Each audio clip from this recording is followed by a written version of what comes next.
omwana waffe bw'anaaba akomyewo ewaka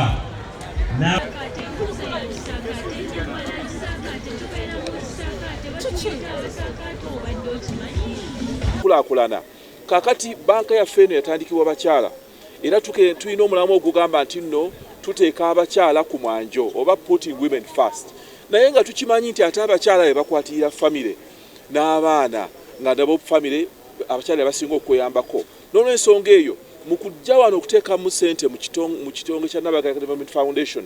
tuyigezaako okuyamba okulaba nti nno tusitula famire yonna awamu era omulamwa guno gugendera wamu n'omulamwa gwa banka ogw'okulaakulanya abantu. In this particular Ekisakaate, we are expecting 500 participants, and this particular Ekisakaate's theme is igniting the innate potential for personal growth. The choice of the theme was driven by our interaction with the different children that we have within Uganda, and realized that many things happened in the 2 years that they're out of school. So one of the first things that we want to do is to make sure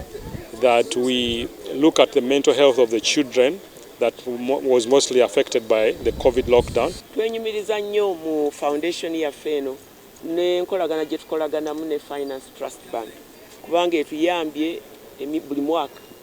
mu kintu by'Ekisakaate okutuwa ensimbi basponsoring abaana era nga bwe muwulidde okutuwagira ku mulimu guno gwe tukola. The foundation yaffe ku kiseera kino ekintu kyesingira ddala okukuza ky'ekyokuzza obuntu bulamu mu nsi yaffe kubanga bannayuganda abambazima abasinga bakimanyi nti ensi yaffe yaggwamu obuntu bulamu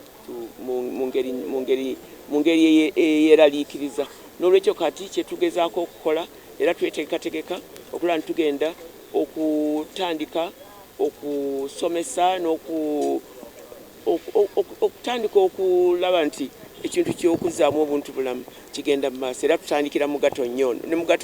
gato nnyo omwaka ogwayita kyali bwe kityo. Maama Nabagereka omulundi guno ateeseteesa abaana be nga kyasinga okwagala okuteekako essira olulimi lubasoomozezza babadde bamaze emyaka 93 ebiri gyali gya COVID naye ate ogumu guno gubadde gwa kusoma. Essomero bwe liba lisomesa abaana bano mu lulimi Olungereza naye maama yenga omusomesa omukulu alaba nti abaana be bateekeddwa okubaayo nga balina bye basobola okuyiga nga babiwandiika mu lulimi lwabwe olunnansi nga balwogera ne mu lulimi olunnansi okusinziira ku bantu be babeera nabo. Amanya gange nze Namutebi Elaine Gladys nsomera ku Namirembe Parents Primary School ndi mu P5 nsuubira mu Kisaka nsuubira okuyigayo ebintu ebirala bye sitamanyi nsuubira okukola emikwano emirala nsuubira okufuna values. Amanya gange nze Kaweesa Moses taata wange yesebwa Sulaiman akoya Bwakabaka kyova nange njagala kubeera mu Kisakaate so akisubwa bineesunze okuba mu Kisakaate neesunzeeyo okukola emirimu okuwaata okufumba okukola emikwano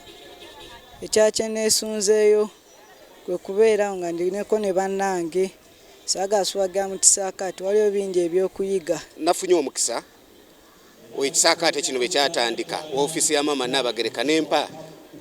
omukisa okutwala nange omwana owange agende mu Kisakaate. Sisobola nga mpeereza Kabaka omwana owange obutabuteeka mu Kisakaate kubanga njagala ayige okuweereza eggwanga lye Buganda okukola emikwano n'okwongera okuyiga bye tubadde tutamuwa waka.